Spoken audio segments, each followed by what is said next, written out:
The night air over Milwaukee felt heavy, stale, almost like it was holding its breath, waiting for something to snap.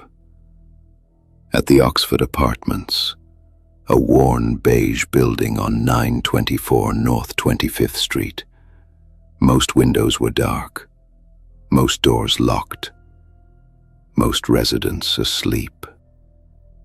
Then, out of nowhere, one door slammed open. A man stumbled into the hallway.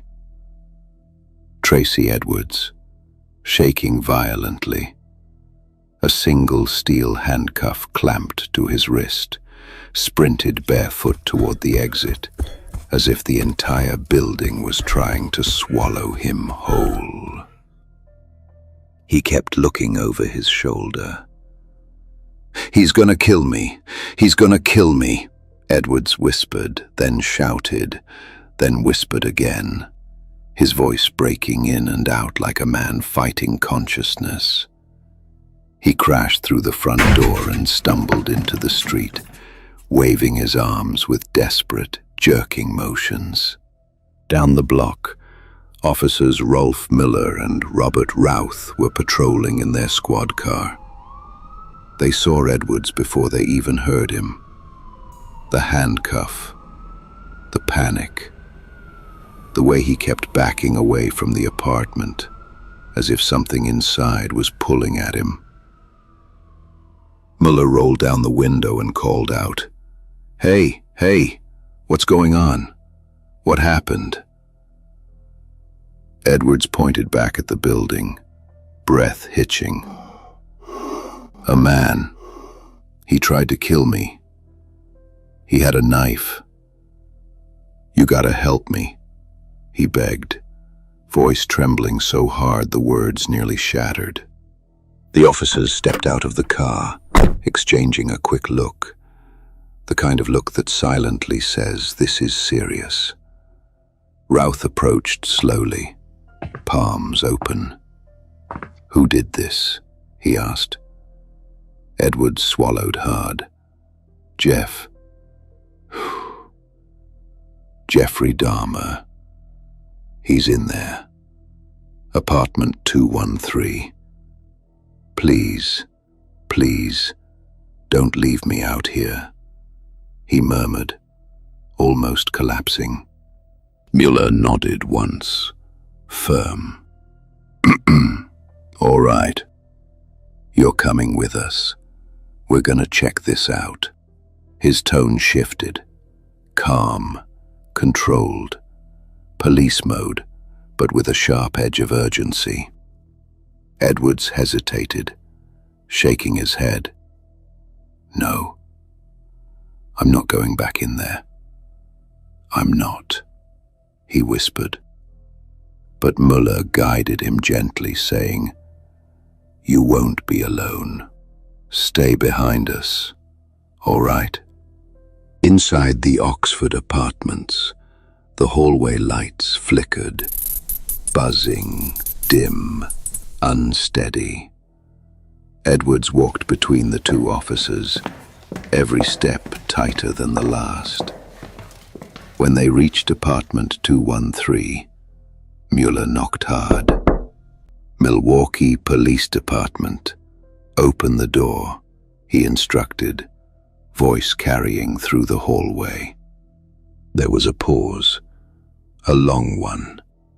Then the door opened a few inches, slow, cautious. Jeffrey Dahmer stood there, shirtless, glasses fogged slightly, expression blank. Too blank. His voice came out strangely calm. "What seems to be the problem, officers?" He glanced at Edwards with a tiny flicker of annoyance, almost like someone inconvenienced during a routine evening. Muller asked, "We're here because this man says he was attacked by you. Can we come in?" Dahmer blinked, jaw tightening for a second. Just a second. before he stepped aside. Yeah, sure. It's all just a misunderstanding, he murmured. The moment the officers stepped inside, something hit them. An odor. Sharp. Chemical. Wrong. Routh scanned the room, eyes narrowing. The apartment was small, cluttered, dimly lit by a single yellow lamp. A fish tank glowed in one corner, casting a strange shimmer across the walls. Edward stood frozen near the doorway, refusing to move any further. Muller spotted a drawer slightly open. Inside, Polaroids. A stack of them. "What's this?" he asked, reaching in.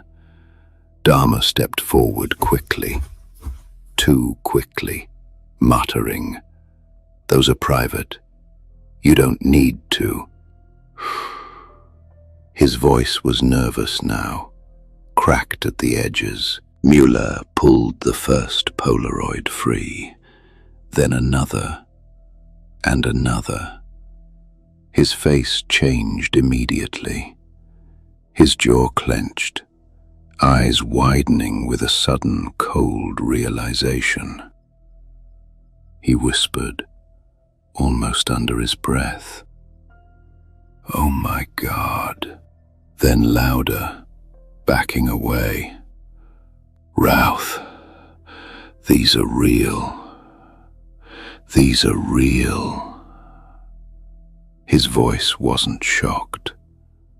It was horrified. Dahmer lunged, sudden, wild, desperate.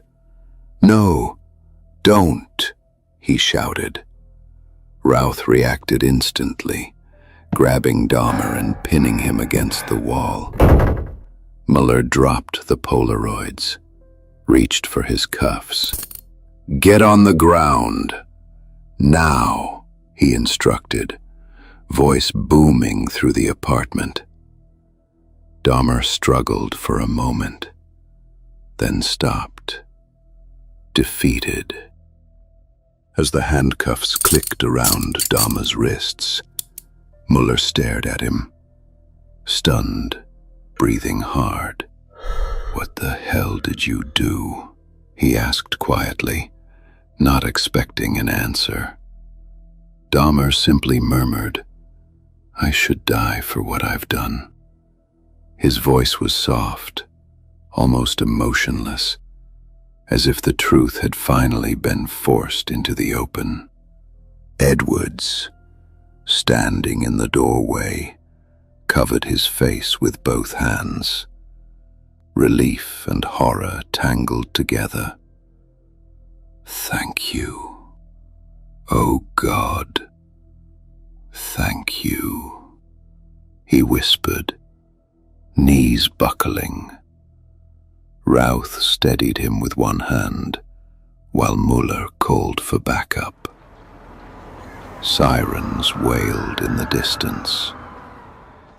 The hallway filled with neighbors peeking out through cracked doors, confused and frightened.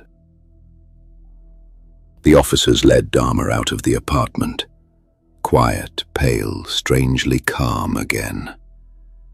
Edwards watched him pass by, his breath shaking like he was still trying to convince himself he was alive. Behind them, apartment 213 remained open, the yellow lamp buzzing, the Polaroids scattered across the floor like the final truth spilling out. In minutes, detectives would flood the room. In hours, the entire city would know the name Jeffrey Dahmer. And in one night, 17 families would finally learn what happened to their sons.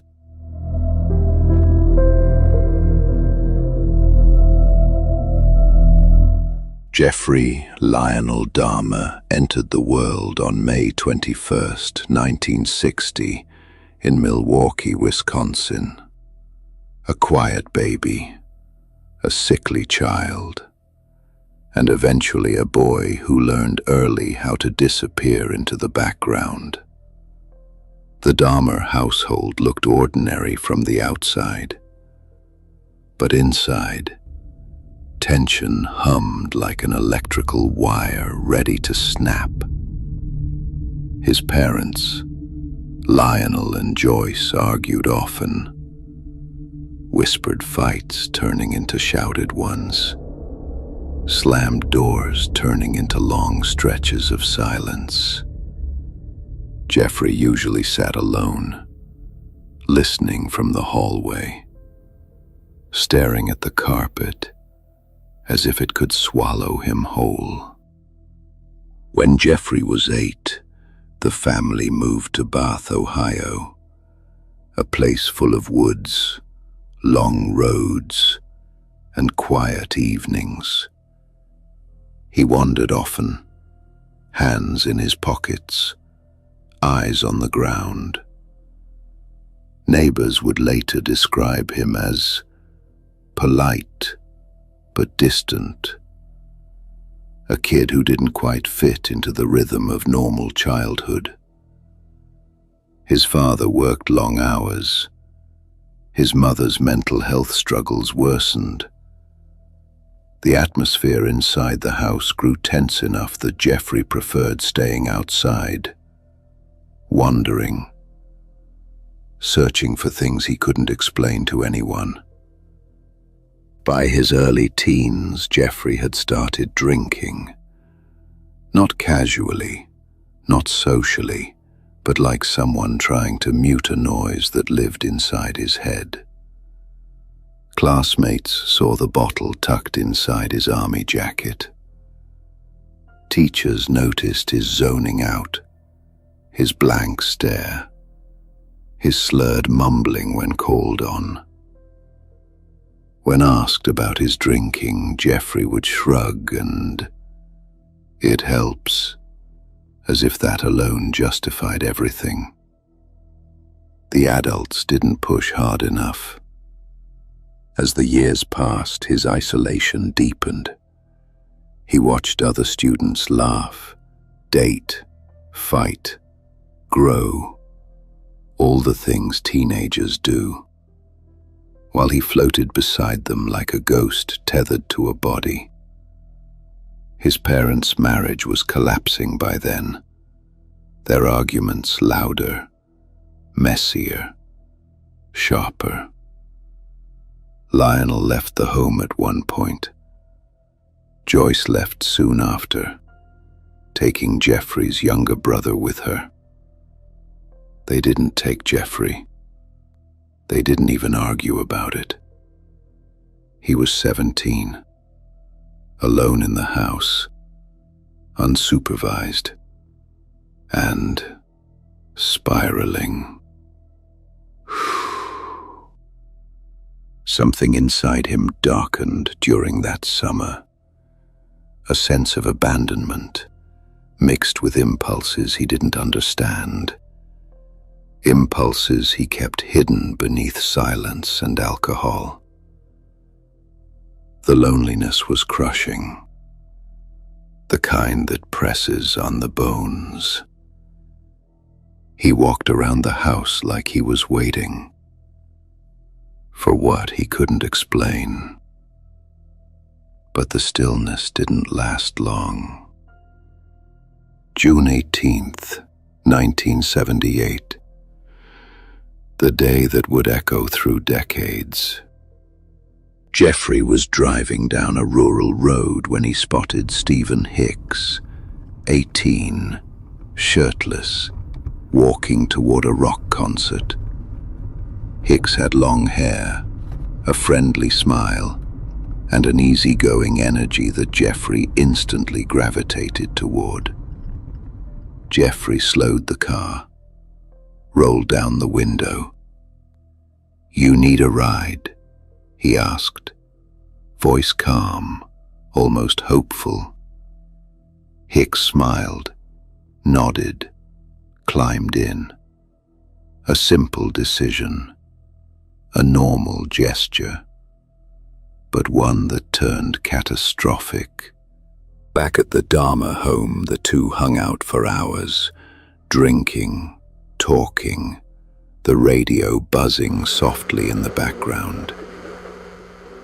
But when Hicks said he needed to leave, something twisted inside Jeffrey. The fear of being alone again surged up, overwhelming, irrational. He grabbed the dumbbell and crushed Hicks' skull with a single blow. Hicks never left the house alive. But at the time, in 1978, no one knew.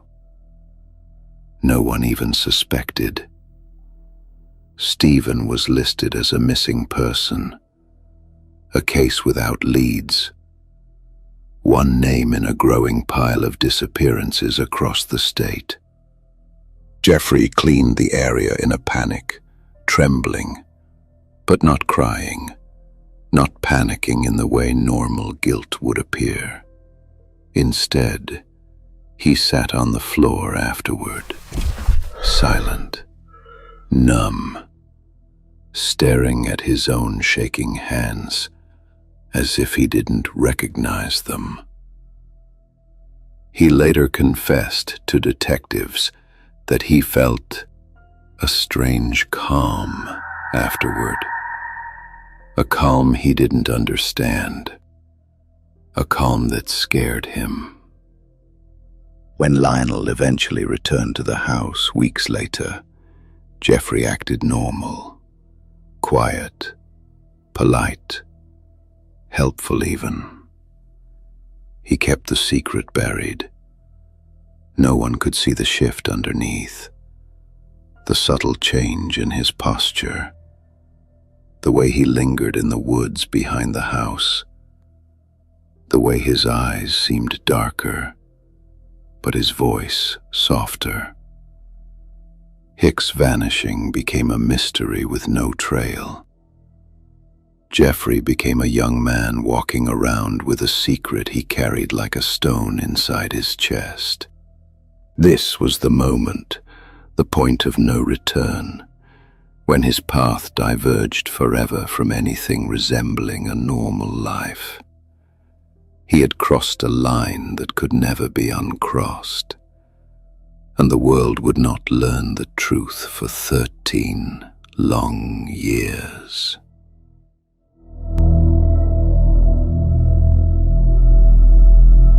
After Stephen Hicks disappeared, Jeffrey drifted through his days like a shadow trying to blend into the world. On the surface, he moved forward, graduating high school, pretending to plan a future. But inside, he was unraveling in slow motion. The Dahmer house felt emptier now, quieter, almost echoing. He walked through it with a kind of hollow purpose, drinking heavily, avoiding eye contact with neighbors, and numbing himself with routine. His father, Lionel, uneasy but unaware of the truth, encouraged Jeffrey to pursue college. Just try. Give it a shot. Structure will help, Lionel insisted one night, voice full of forced optimism. Jeffrey nodded slowly. Yeah, I'll try. Even though he already knew he was slipping too far for structure to mean anything.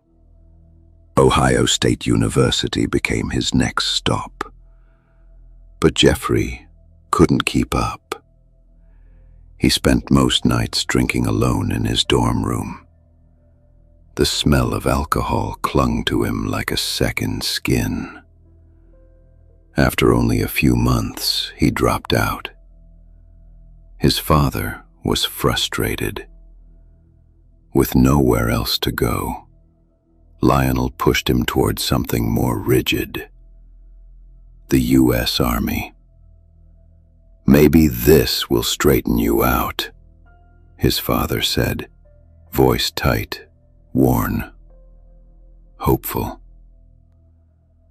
Jeffrey agreed quietly, eyes lowered, as if he were surrendering rather than enlisting. In January 1979, Jeffrey was stationed as a medical specialist in Germany. At first, it looked like he might adapt, but the drinking followed him like a shadow. He couldn't hold on to the routines, couldn't stay sober, couldn't keep up. Eventually, the Army made its decision: an honorable discharge. Not for violence, not for aggression, but for alcohol. He returned to home, Ohio, but the tension grew thicker with every passing day. Joyce was gone, his younger brother gone, the house still carrying the old arguments like ghosts clinging to the walls.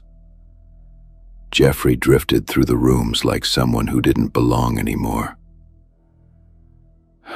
Eventually decided he would make a fresh start at his grandma's home. So in December 1981, Jeffrey moved to 2357 South 57th Street, West Allis, Wisconsin, his grandmother's house. A small, quiet, tidy home with lace curtains, church decor, and the warm smell of old wood.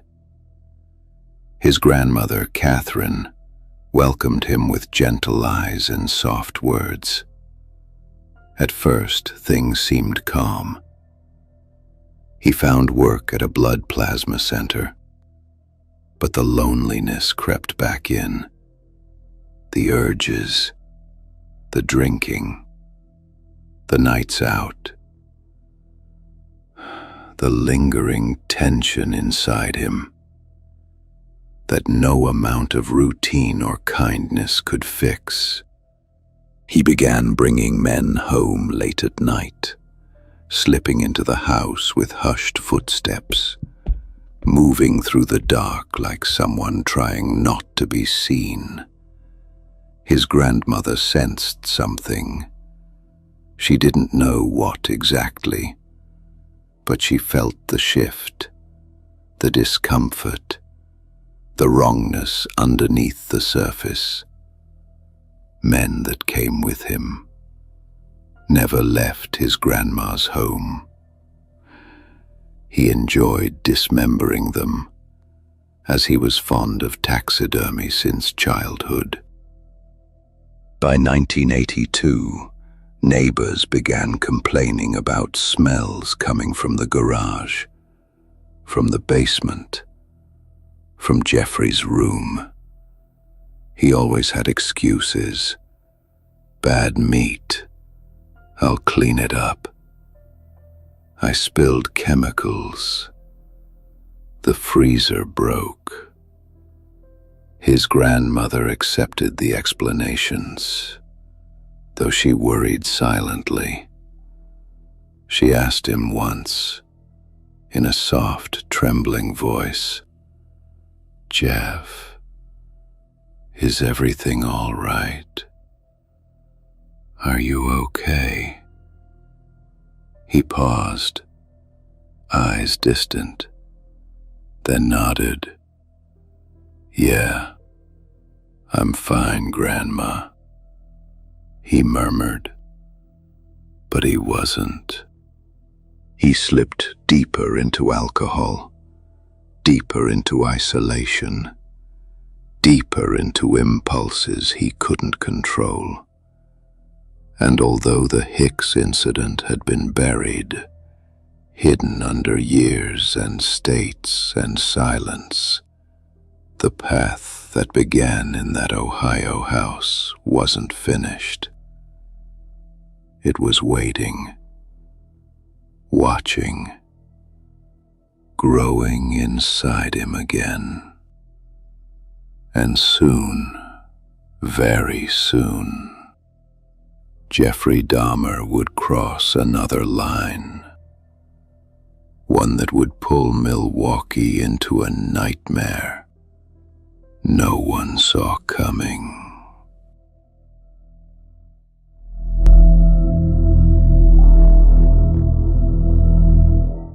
By 1985, Jeffrey Dahmer's life in his grandmother's house had settled into a disturbing rhythm.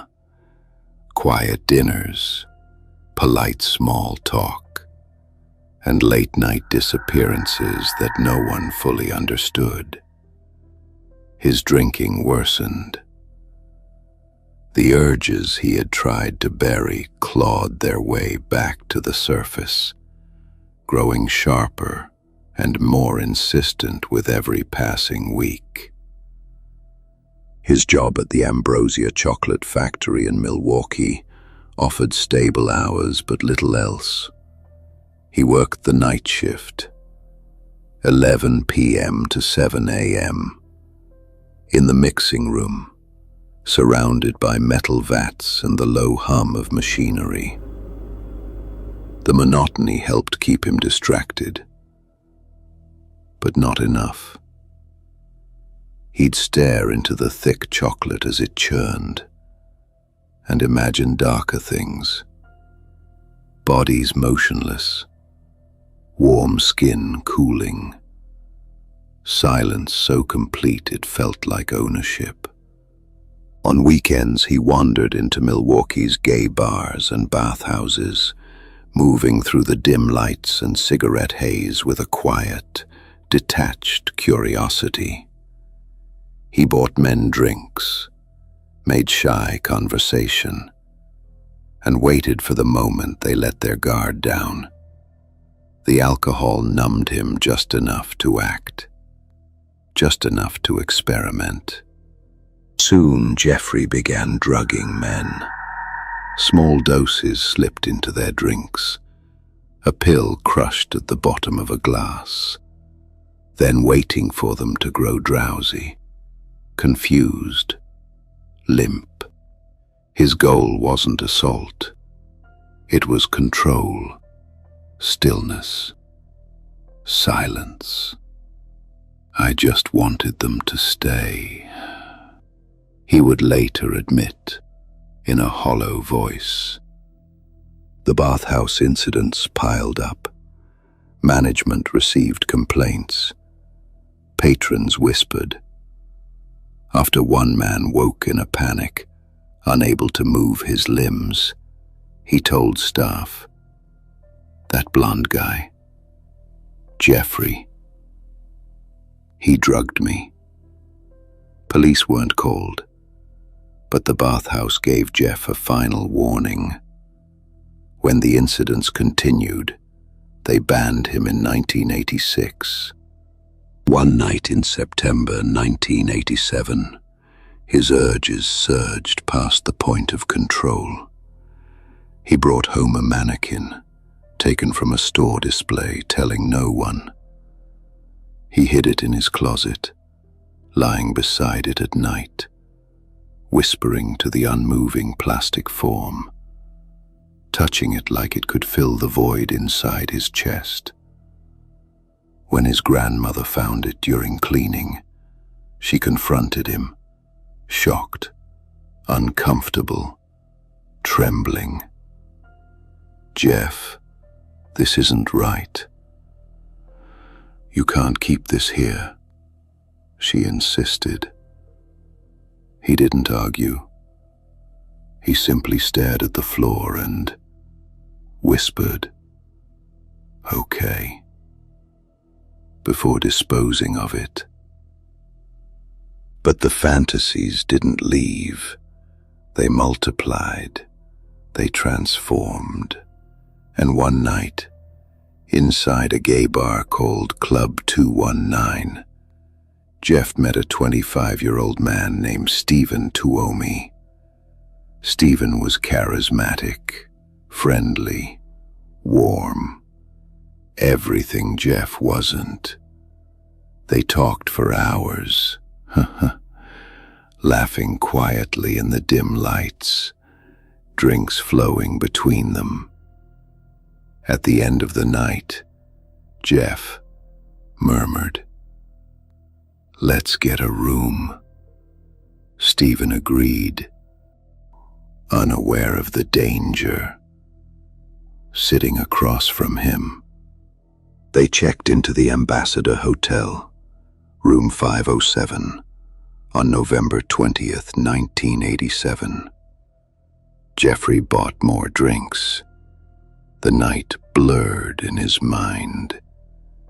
He remembered flashes, Stephen leaning back on the bed, the two of them talking, the tension building in his chest like a storm.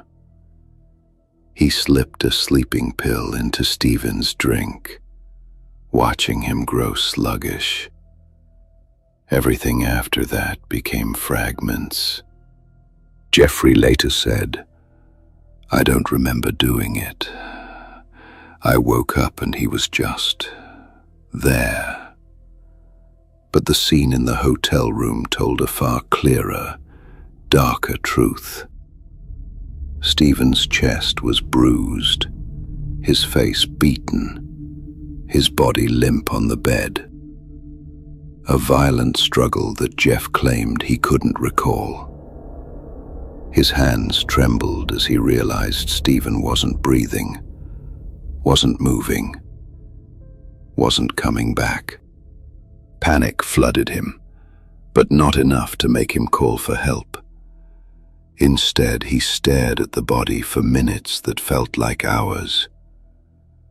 Then he whispered to himself, voice shaking, "I didn't mean to. I didn't. I just wanted him to stay." But Stephen was gone. Jeff knew he couldn't leave the body there. He headed to a department store, bought a large suitcase, returned to room 507, and forced Stephen's body inside.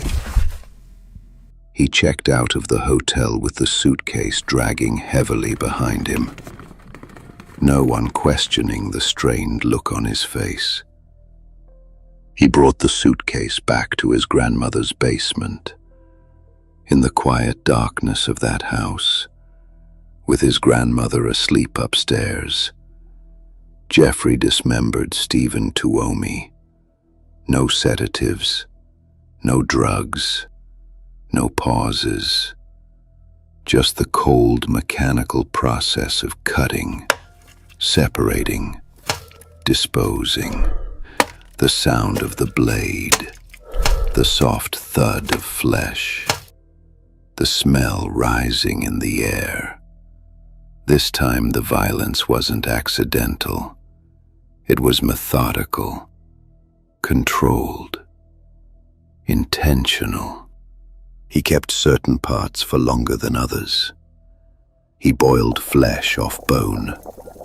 He smashed bones with a sledgehammer. He cleaned the floor meticulously, scrubbing until his hands burned. By sunrise, Stephen Tuomi had vanished from the world, erased inside a small Milwaukee home where no one suspected a thing. But he didn't vanish completely. Jeffrey cut his head off, kept hidden in his father's chest close to his heart, so Stephen can be with him anytime he wants to. This moment, this night, marked the point of no return. Jeffrey Dahmer had crossed a threshold he could never come back from, and the spiral that followed would drag Milwaukee and eventually the entire country into a terror that still lingers decades later.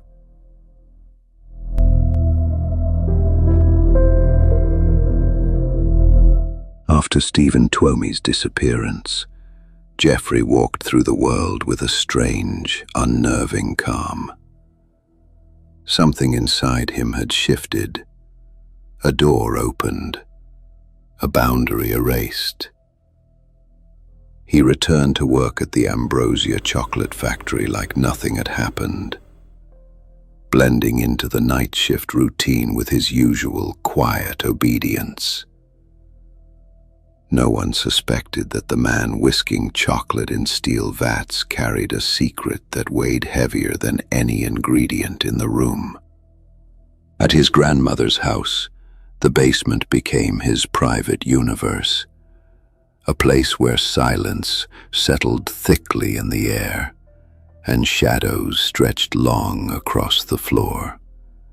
He cleaned obsessively, wiping down every surface, every corner, every trace of what had happened. Catherine noticed the change, but didn't understand it. She watched him move with an eerie intensity, his eyes distant, his voice softer than ever. "Jeff, you're not yourself lately," she murmured one evening. He glanced up only briefly, replying in a whisper, "Just tired." In September 1988, Jeffrey made a mistake that exposed a fraction of his secret world. He invited a 13-year-old boy, Samsak Sinthasamphone, to his grandmother's house under the pretense of taking photos. He drugged him, but the boy managed to escape before things escalated further. Police intervened. Jeffrey, trembling and soft-spoken, tried to explain it away as a misunderstanding. He was arrested and charged with second-degree sexual assault. His father, horrified and confused, attended court hearings with a look of disbelief etched on his face. "Jeff, what is happening to you?" Lionel asked one night, voice heavy with pain. Jeffrey simply stared at the floor, hands clasped. "I don't know," though deep inside, he knew exactly what was happening. Waiting for sentencing, Jeff attempted to act normal again. He went to therapy sessions, held small talk with neighbors, and claimed he wanted to change. But it was all surface level. A thin mask, barely hiding the storm beneath. In March 1989, the court granted him a 1-year work release program, allowing him to keep his job at the chocolate factory while spending nights in the Milwaukee House of Correction. Judges believed he was remorseful. They believed he was salvageable.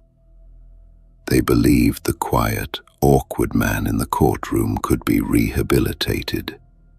But inside, Jeffrey remained unchanged. He served his time calmly, mechanically, never causing trouble, never raising suspicion. When he was released in May 1990, his life reset once again. But now, with fewer obstacles, fewer eyes watching, and fewer people who cared enough to intervene. He moved into an apartment at 924 North 25th Street, apartment 213, a place that would soon become infamous around the world. Small, dim, sparse, isolated. Exactly the type of environment where Jeffrey's darkest impulses could grow without interruption. And as he carried his belongings into the new apartment, closing the door behind him for the first time, He whispered something under his breath, a soft, chilling murmur, a promise to himself and to the darkness inside him. Because Jeffrey Dahmer wasn't trying to stop anymore, not even a little.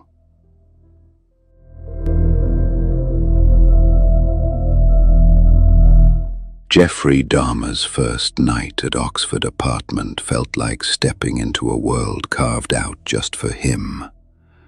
The beige walls, the muted carpet, the cramped kitchen, none of it was impressive, but it was quiet, empty, and completely under his control. No grandmother's footsteps overhead, no unexpected questions, no rules. It was the kind of isolation he longed for and feared all at once. He unpacked slowly, placing each item with a strange precision. Clothes in drawers, chemicals under the sink. A new lock on the door he tested over and over again. When he finished, the silence pressed in around him so thickly that it felt like a living thing. He exhaled, a soft whisper escaping him. "This'll work. Yeah, this'll work." In late May 1990, Jeffrey met 37-year-old Raymond Smith, known as Ricky. They spoke briefly near a Milwaukee bar before Jeff offered money for photos. The line he used so often it felt rehearsed. Ricky followed him willingly, unaware of the darkness he was walking into. Inside the apartment, Jeffrey moved with quiet determination. The conversation was soft, casual. Drinks were poured, of course with a hint of drugs in it. Small talk floated between them. Ricky laughed. Jeffrey smiled faintly. He waited until the man went limp, then tightened his hands around Smith's throat, squeezing until everything went still. With the body lifeless, he posed it on the floor in unsettling, intimate positions, snapping Polaroids like he was preserving some private ritual. Later, in the bathroom, he carved the body apart with cold precision, boiling pieces down and dissolving the rest in acid. Only the skull remained, cleaned, dried, and placed in his cabinet, like a trophy he couldn't bear to let go of. Afterward, the apartment grew heavier. The air thickened with a smell Jeffrey tried desperately to manage. Cleaning, scrubbing, masking, opening windows at odd hours. For days, he sat alone in the dim light of his living room, replaying every detail. He told himself he needed to be smarter, quieter, more organized. His apartment had thin walls. Neighbors heard everything. He practiced moving quietly, practiced cleaning efficiently, practiced staying unnoticed. It became part of his routine, a twisted version of self-improvement. But soon, his neighbors began to notice the odd smells drifting from his door. Thick, chemical, sometimes spoiled, sometimes metallic. when one neighbor, Pamela, asked politely, "Hey, everything okay? Something smells kinda off." Jeffrey forced a laugh, rubbing the back of his neck. Yeah, sorry. I had meat go bad in the fridge. I'll get rid of it." His awkwardness made the excuse believable. People didn't question him. But the loneliness of apartment 213 grew sharper with each passing night. Jeffrey sat on his bed, staring into the dark, murmuring to himself as if arguing with an invisible version of his own conscience. One urging him to stop, the other pushing him deeper. The battle never lasted long. The darker voice always won. By June 1990, Jeffrey had crossed another line, a psychological one. The apartment no longer felt like a living space. It felt like a sanctuary for his urges, a sealed world where he could rewrite reality however he wanted. And once he realized the freedom apartment 213 gave him, he didn't hesitate to keep going. Because in Jeffrey Dahmer's mind, this wasn't the end of something. It was the beginning.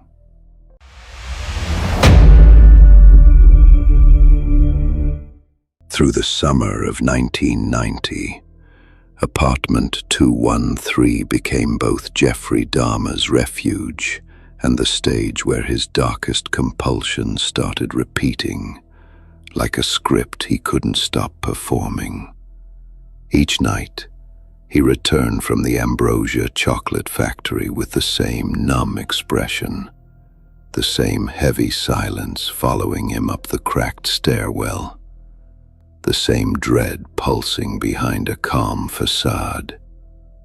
The neighbors saw him as an odd but harmless man, quiet, polite, always carrying grocery bags or cleaning supplies, always looking tired.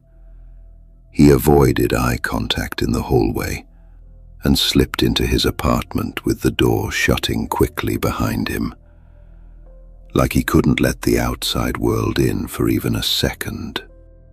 By June 1990, Jeffrey met his next victim, Edward "Eddie" Smith, 28 years old. Eddie was outgoing, charismatic, someone who carried energy into any room he entered. Jeffrey invited him back to the apartment with the same quiet offer. Money for photos, a drink, a place to hang out. Eddie followed without hesitation, trusting the soft-spoken man with the awkward smile, and never found again. Eddie's absence added a new layer of danger.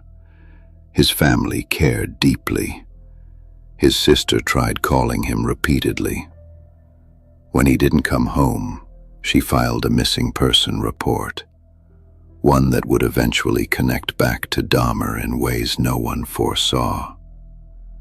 But at the time, Jeffrey didn't panic. He simply told himself, no one saw.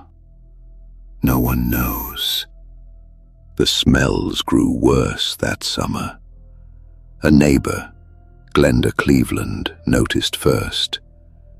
She heard odd noises at night, thuds, dragging, muffled banging, and sensed something deeply wrong. When she finally confronted him through the cracked door one afternoon, she asked plainly, "Is everything okay in there? Something sounds off." Jeffrey forced a breathy laugh, scratching the back of his head. "Yeah, fish. I cooked some. It went bad. Sorry about that, he muttered. She didn't believe him, but the building manager brushed off her concerns. Jeffrey's behavior only grew stranger. He stayed up for long stretches with the lights dimmed low, sitting on the floor with a blank stare, drinking heavily, mumbling fragmented thoughts. Sometimes he sat completely still, holding an object in his hand, a cup, a book, a photo, as if frozen in a moment he couldn't pull himself out of. When loneliness gnawed at him, he returned to the bars. He met Ernest Miller, 22 years old, in early September 1990. Ernest was soft-spoken, gentle, a dancer with big dreams. They talked easily, their conversation flowing under neon lights. He brought Ernest back to his apartment with promises of money and photos. Ernest followed without suspicion, unaware of how meticulously Jeffrey had rehearsed every moment leading to that night. The patterns were becoming smoother, more predictable, more confident, and that made Jeffrey even more dangerous. That night, Dahmer had only a small amount of sedatives, not enough to fully incapacitate Miller, so he killed him brutally by cutting his throat. He found peace watching his lifeless body bleeds. He posed him, captured his photos to keep his memory as he always do with all of his victims.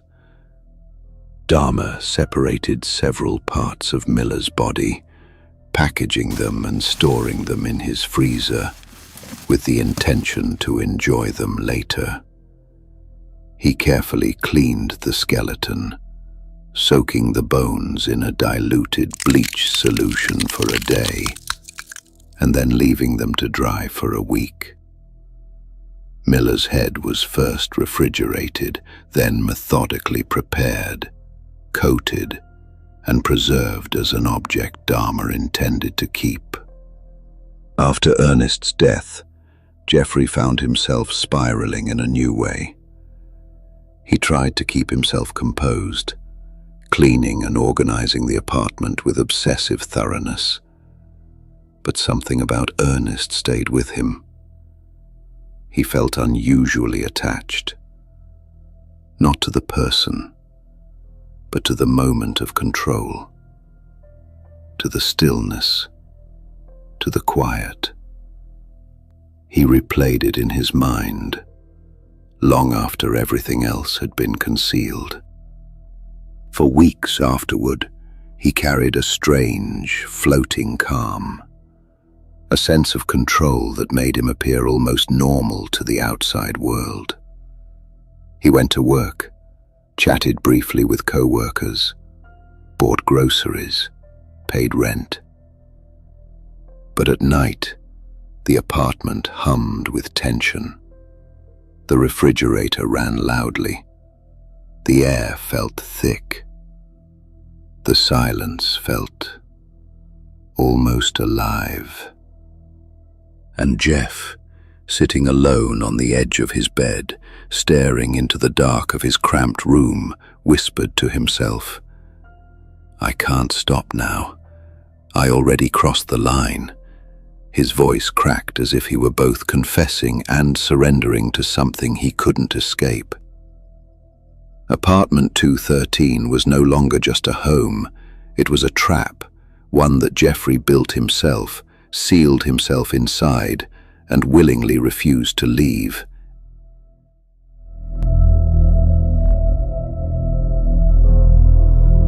By fall of 1990, Jeffrey Dahmer lived in a strange rhythm that blurred days and nights together. Work, drink, wander the bars, return to apartment 213. Repeat. The world around him kept moving. Buses screeched outside. Neighbors argued through thin walls. Police sirens wailed down 25th Street. But Jeffrey felt separate from all of it, as if he were drifting through life, sealed behind glass. Inside the apartment, the atmosphere grew heavier.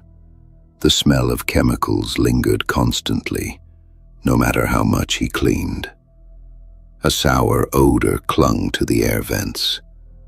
Neighbors knocked sometimes, asking questions with uneasy smiles. "Everything okay?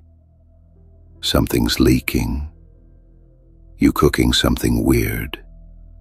Jeffrey always had a story ready, murmured with that familiar awkwardness. "My fridge broke. Sorry. Just cleaning stuff. I'll fix it." His odd politeness kept people at a distance. In September 1990, Jeffrey met David Thomas, 23 years old.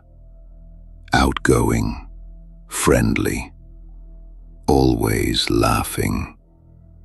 They crossed paths at a mall near Wisconsin Avenue. David recognized Jeffrey from the bars and walked over with an easy smile. "Hey man, what's up?" Jeff tensed immediately. Friendliness made him uncomfortable, but he forced a small smile and replied softly, "Just looking around." Jeff offered money to take photos. David hesitated, suspicious, asking, "Why though?" Jeffrey's heart jumped. He wasn't used to people questioning him directly. He shrugged. "Just artistic stuff. I pay well." David eyed him, then relented. He needed the cash. Back at apartment 213, David stayed alert, scanning the weirdly quiet room, noticing how bare it felt. "You don't decorate much, huh?" He joked lightly.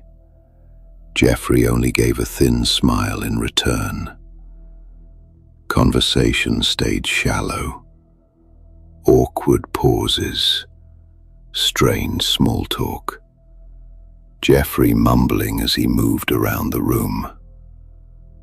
The tension rose slowly, almost invisibly. When David began sensing danger, he tried to leave. "Actually, man, I gotta head out." But by then, Jeffrey's mind had already slipped into that cold, calculated state.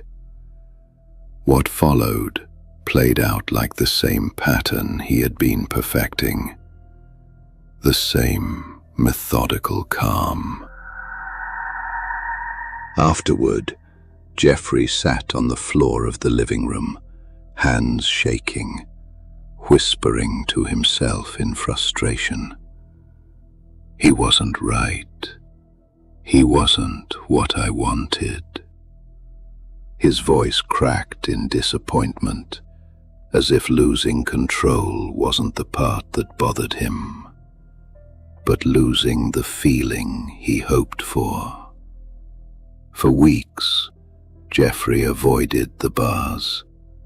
He stayed inside as much as possible, drinking, pacing, mumbling torn fragments of thought. He sat in the dark, with the TV glowing faintly, but he barely watched it. His mind churned constantly with the same looping desire, not for company, but for possession. By early 1991, Jeffrey returned to the bars with a different energy, quieter, more focused, almost predatory in his calm. He scanned every room with a clinical eye. His conversations became shorter, more calculated. He carried himself like someone who already knew what he was going to do before he even approached anyone. Something inside Jeffrey Dahmer had stopped resisting entirely. The door inside him, the one he once tried to keep closed, wasn't just ajar now. It was wide open, with no intention of ever closing again. And apartment 213, once merely his hiding place, had become the center of a nightmare that was only beginning its full descent.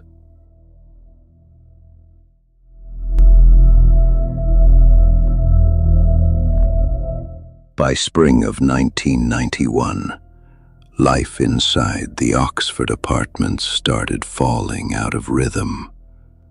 Doors slammed more often. Arguments broke out late at night.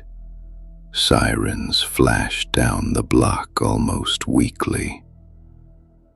It wasn't just the building getting rougher.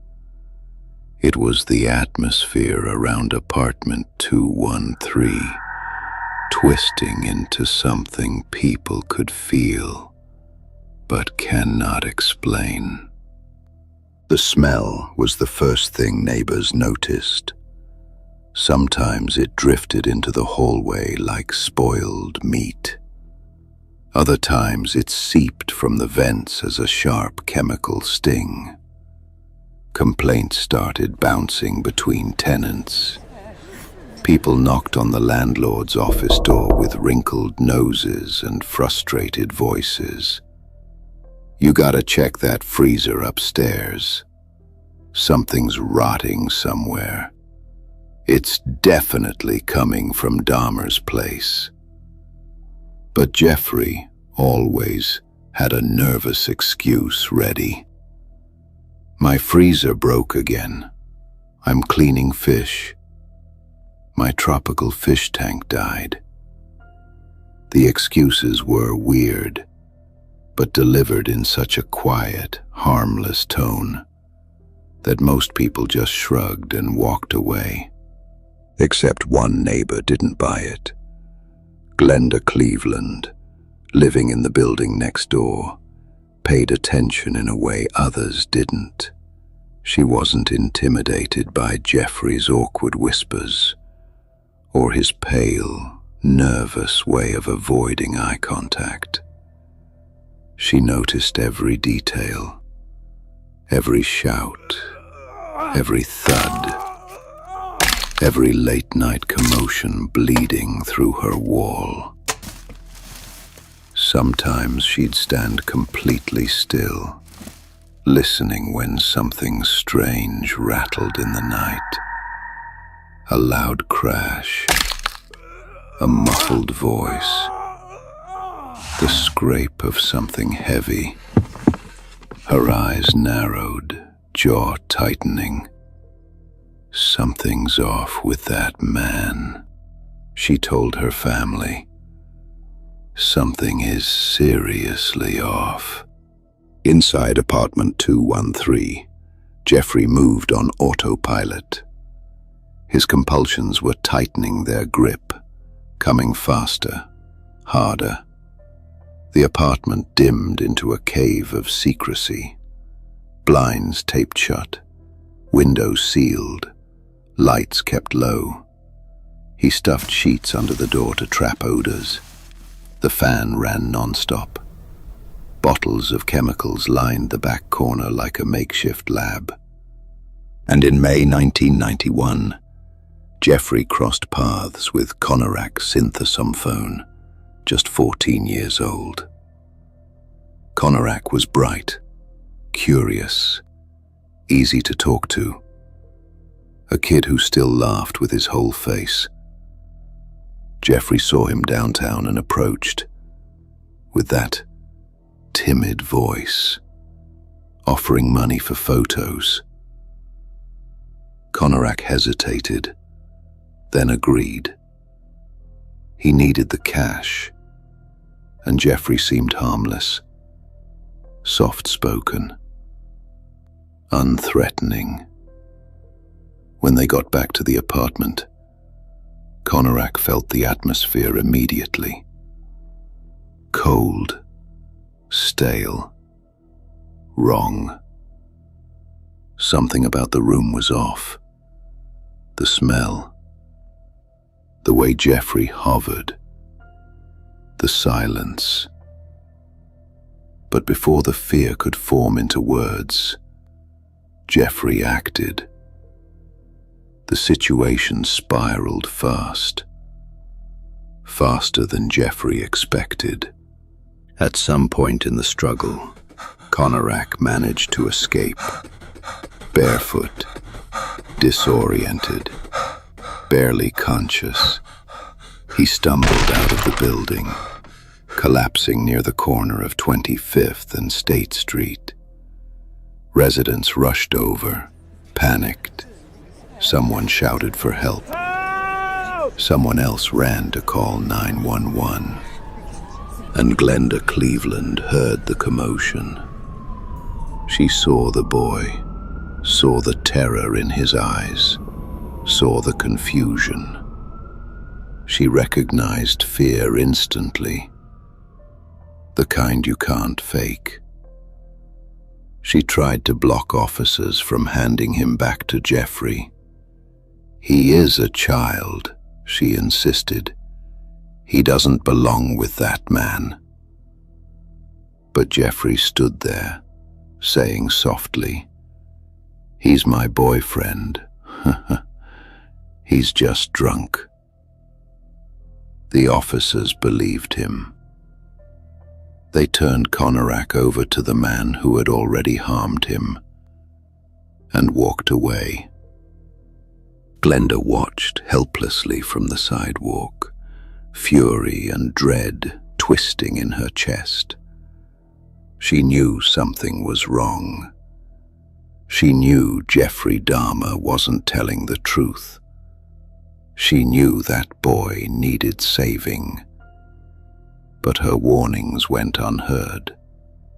Her instincts fell into silence. When Jeffrey guided Konorak back into apartment 213, his hands trembled. Not from guilt, but from the sudden fear of losing control. For once, he felt the threat of exposure. The reality that everything could have collapsed right there on the sidewalk. He whispered shakily to himself after closing the door, "I can't let this happen again." The words cracked, barely audible, more like a plea than a promise. And later that night, the sound Glenda dreaded echoed faintly through her wall. The same thuds, the same shifting weight, the same awful silence afterward. She felt it like a punch in her chest. She sat on the edge of her bed, hands clasped tight. They should have listened. The police never returned. Konorak never walked back out of apartment 213.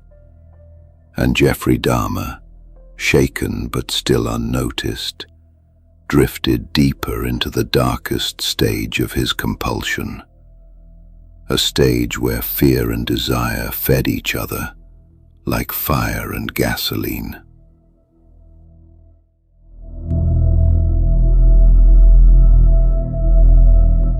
By June 1991, apartment 213 wasn't a living space anymore. It was a pressure cooker. a vault of secrets too heavy for its thin walls. Jeffrey moved through it like a ghost, detached, sleepwalking, hollow-eyed. The air inside clung to him, humid, chemical thick, buzzing with the hum of the fan that never shut off. After Conorak's death, a shift happened in Jeffrey. A dark snap, like something inside him had broken loose and stopped pretending to be controllable. His fear of being caught didn't slow him down. Instead, it accelerated him, made him reckless, desperate, hungry. On June 30th, 1991, he met Matt Turner at Chicago Pride. Matt was open, friendly, trusting. A 20-year-old kid finding community, finding belonging. Jeffrey lured him back to Milwaukee with promises of photos and a place to hang out. Matt crossed the threshold of apartment 213 and vanished. Well, not completely. His torso was put inside the blue barrel he kept in his room. The other parts of him were inside Dahmer's refrigerator. And less than a week later came Jeremiah Weinberger, someone who almost escaped the pattern by sheer intuition. Jeremiah liked Jeffrey at first, but the moment he stepped inside that apartment, he froze a little. Jeremiah wasn't naive. He sensed something was wrong. "You always keep it this warm in here?" he asked. "The sealed windows, the stale air." Jeffrey murmured, "Yeah, I like it quiet."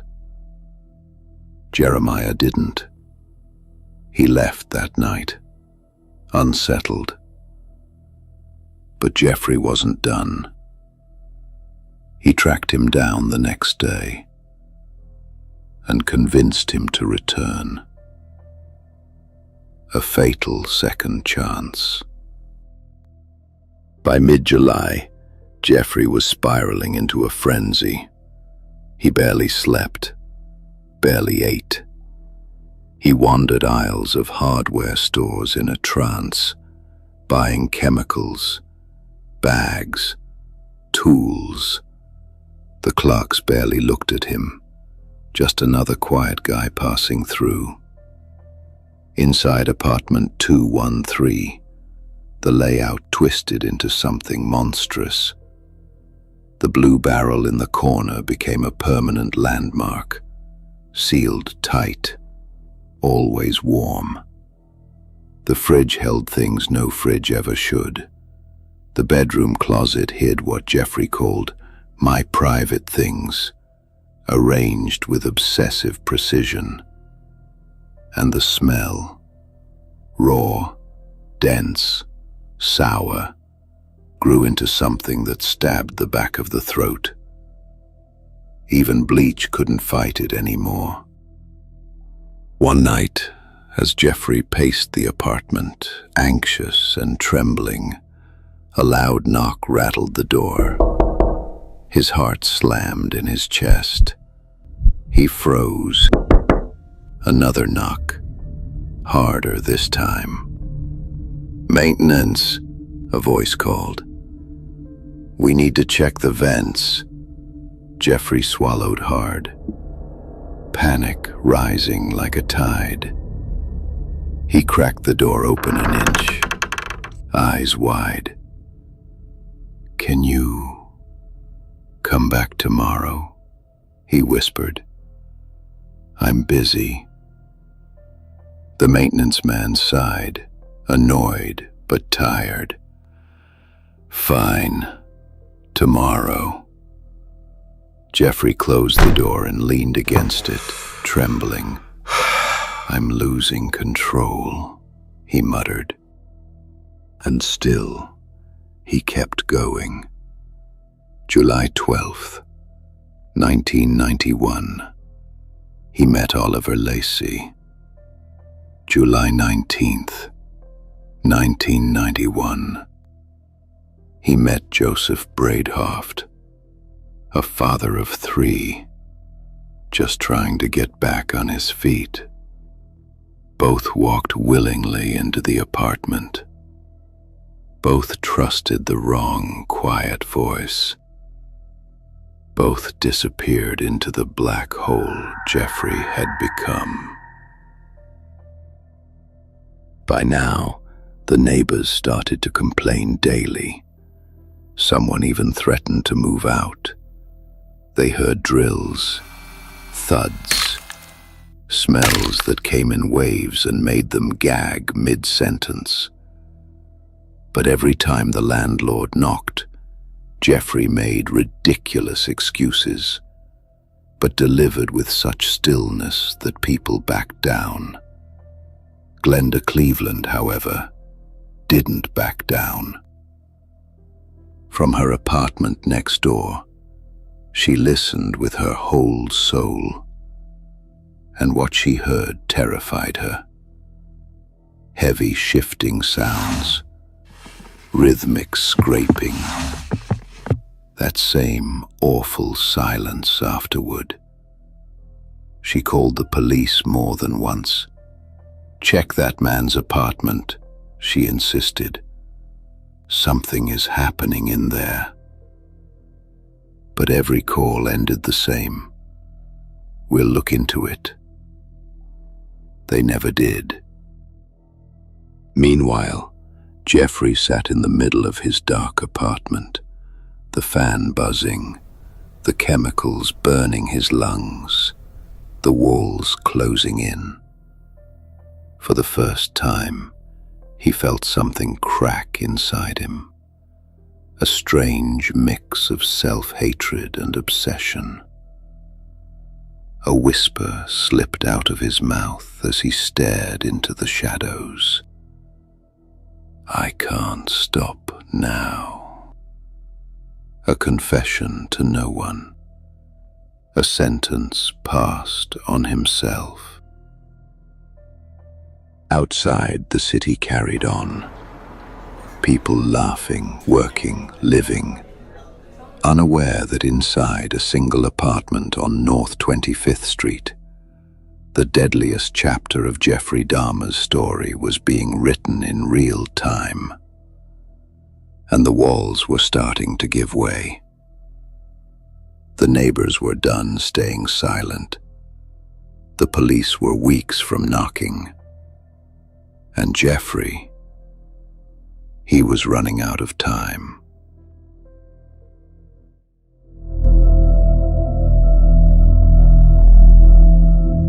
By July 1991, Jeffrey Dahmer was unraveling fast. His apartment felt smaller every day, tighter, hotter, like the walls were pressing inward with every breath he took. The fan rattled non-stop. The chemicals burned his eyes. Even he couldn't stand the smell anymore, though he kept pretending he could. The neighbors were officially done. The hallway buzzed with complaints, angry knocks, arguments, whispered warnings. Someone scrawled a note on the bulletin board. "Whatever's coming from 213 needs to stop." But nothing stopped. If anything, Jeffrey's behavior got darker, quicker, more frantic. On July 22nd, 1991, Milwaukee's summer heat clung to the streets like glue. Jeffrey wandered outside that evening, pacing with a jittery edge, scanning quietly for his next target. Someone who wouldn't notice the unease in his voice. Someone who needed the cash badly enough to follow him. That's when he saw Tracy Edwards, 32 years old, walking with two friends near Marquette University. Tracy was cautious by nature, sharper than most. But Jeffrey approached softly, offering $100 for photos. Money was tight, the night was calm, and Jeffrey seemed, well, awkward but harmless. Tracy hesitated. His friends warned him. But eventually, he nodded. "Fine, I'll go. I'll be quick." The moment Tracy stepped inside apartment 213, he stalled. The smell hit him first, thick, chemical, sour. The windows were sealed. The living room was dim, cluttered. Something about the air felt wrong, charged, heavy. He muttered, "Man, what's that smell?" Jeffrey forced a quick smile. "It's the sewer. It backs up sometimes." His voice wobbled. His hands shook. Tracy clocked everything. The blue barrel in the corner, the odd stains on the rug, the camera on the couch. Something inside his chest tightened. His instincts whispered sharply, "Be careful." But Jeffrey shifted suddenly, his tone going from timid to tense in seconds. He sat beside Tracy, murmuring something odd, something soft and disconnected. Then, with a shaky breath, he pressed a knife against Tracy's side. "Do what I say, and I won't hurt you." Tracy froze, heart pounding, eyes wide. But even in panic, he stayed calm, analyzing, watching, waiting. Jeffrey tried to handcuff him. One cuff clicked shut around Tracy's wrist, but he jerked his arm hard enough that the second cuff missed. He forced a slow laugh, acting unfazed. "Nah, man. Look, let's just chill. Let's watch a movie." He spoke softly, almost playfully, just enough to stall Jeffrey's next move. For nearly an hour, Tracy played a mental chess match with a man who'd already crossed the line between fear and compulsion. He kept talking, distracting, easing Jeffrey down whenever he tensed, all while scanning the room for exits, for weapons, for anything. His heartbeat hammered like a drum. At one moment, Jeffrey drifted into a trance, staring at the TV, about wanting to keep Tracy, his words slipping between exhaustion and obsession. Tracy knew this was his only chance. He inhaled sharply, his muscles coiled, and then he ran. He shoved Jeffrey hard and bolted through the door, sprinting down the hallway barefoot, the handcuff still clamped around his wrist. Outside, he flagged down two officers with desperate urgency. "He tried to kill me. He tried to do something. You gotta come with me." His voice shook, but his eyes burned with conviction. The officers followed him back to the apartment. Jeffrey answered the door, sweating, jittery. trying to play it cool. "It was a misunderstanding," he murmured. "Just a little argument." But when one officer stepped inside, his face twisted.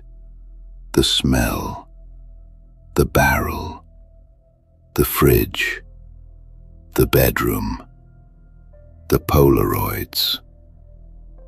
Reality hit like a punch to the chest.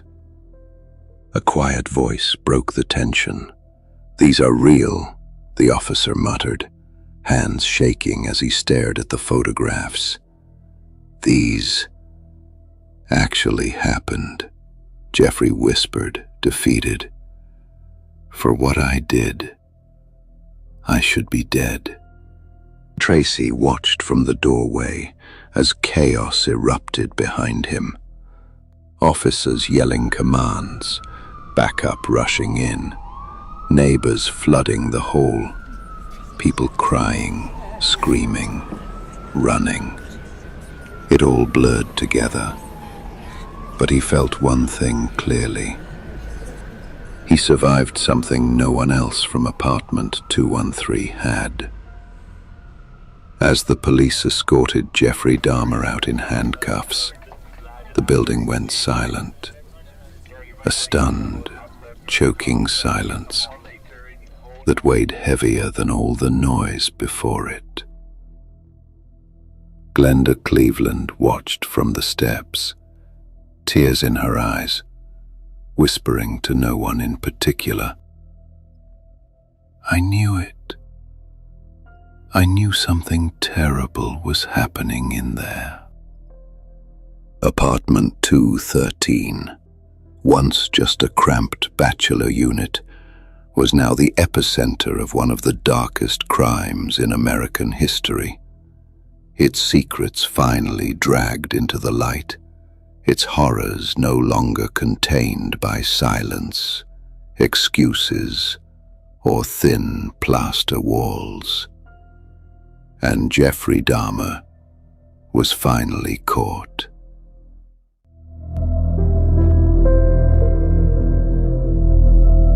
The moment officers stepped fully inside apartment 213, everything shifted.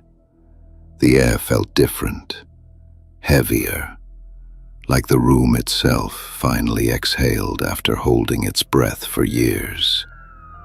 The fan buzzed uselessly in the corner, fighting a losing battle against the thick chemical smell that clung to every surface.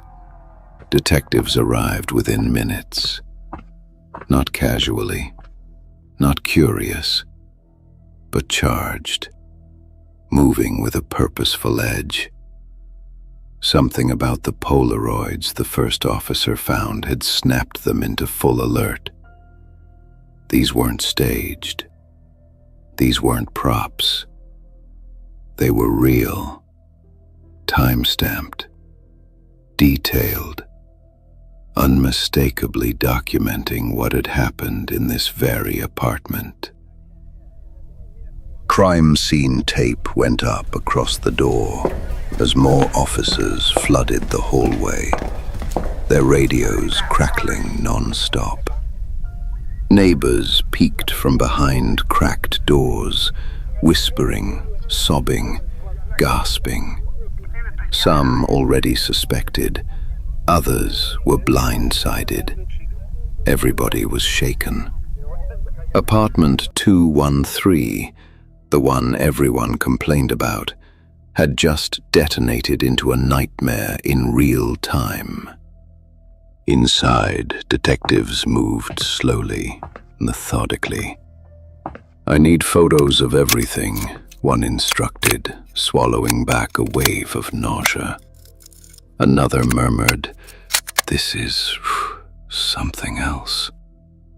The blue barrel drew their attention first, sealed tight, industrial-looking, out of place for any home. The heat radiating from it made the air shimmer. "Don't open it yet," the lead detective ordered, voice tight. "We document everything first."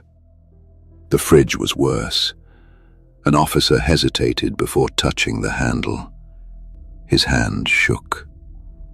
When he finally pulled it open, he staggered back with a choked gasp, turning away immediately, hand on his forehead. "Jesus Christ," he whispered. The lead detective stepped forward, jaw tensing, and stared in disbelief. The contents told a story more horrific than anyone could have imagined.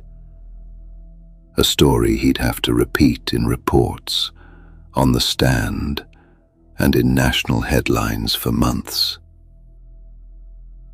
Meanwhile, Jeffrey sat quietly in the back of a squad car outside, oddly calm, oddly blank, oddly relieved.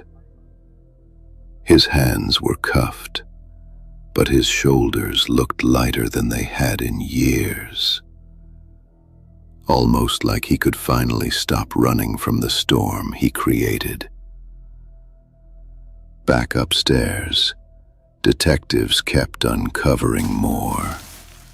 Boxes, tools, chemicals stacked in corners, drawers filled with items that made seasoned officers curse under their breath, and a closet containing objects arranged with unsettling precision, as if every piece had a story, a memory, a meaning only Jeffrey understood. As evidence piled up, one detective murmured under his breath, "This goes way beyond a single incident. This is years." Another answered quietly, "This is a serial case, no question." Word spread fast, faster than the department could control. Reporters started gathering outside the building within an hour. Cameras flashing, microphones ready. People crowded sidewalks, asking questions, shouting names, demanding answers. What was he doing in there? Are there multiple victims? Why didn't anyone stop him earlier? Inside the station, detectives gathered around Jeffrey in an interview room, a small windowless box with a buzzing fluorescent light and a table too clean for what was about to be discussed. Jeffrey sat still, eyes lowered, hands resting calmly on the metal surface. One detective leaned forward, voice steady but grave. "We need you to tell us everything, every name, every detail, every location." Jeffrey took a long, shaky breath and nodded. I'll tell you all of it," he murmured. Over the next hours, and then days, the truth unraveled like a nightmare being read aloud. Dates, locations, names, a timeline stretching back to 1978, shocking even the most hardened investigators. Officers scribbled in silence. Some left the room to steady themselves. Others just stared at the table, unable to believe what they were hearing. As the investigation expanded, families were contacted. Mothers, fathers, siblings who had spent years hoping their missing loved ones were still alive somewhere. The calls shattered them. Some collapsed in grief. Some screamed. Some went completely silent. Glenda Cleveland watched breaking news coverage from her living room, tears sliding quietly down her cheeks. She whispered to her daughter, "If they had listened, if they'd just listened sooner." Her voice cracked, not with guilt, but with a grief she carried for every boy she never met, but tried desperately to save. By the end of the week, apartment 213 was empty, stripped, photographed, catalogued, drained of every secret. The hallway was quiet again, but it wasn't a peaceful quiet. It was the quiet after an explosion, the kind that leaves everyone shaken, staring at the wreckage, knowing nothing will ever feel normal again. And in the city of Milwaukee, the name Jeffrey Dahmer was no longer just a neighbor, a quiet man with odd habits, or a misunderstood loner.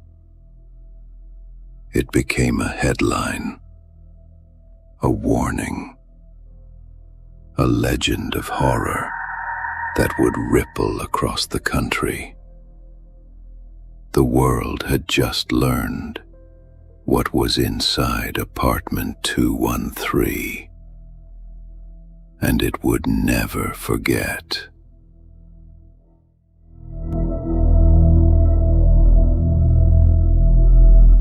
The courthouse in Milwaukee, early 1992, felt like a pressure chamber. News vans lined the streets, reporters crowded the sidewalks, protesters lifted signs that screamed, "Justice for the victims," their voices echoing through the cold winter air. Everyone had an opinion. Everyone had anger. Everyone had a reason to show up. Inside, the atmosphere was even heavier.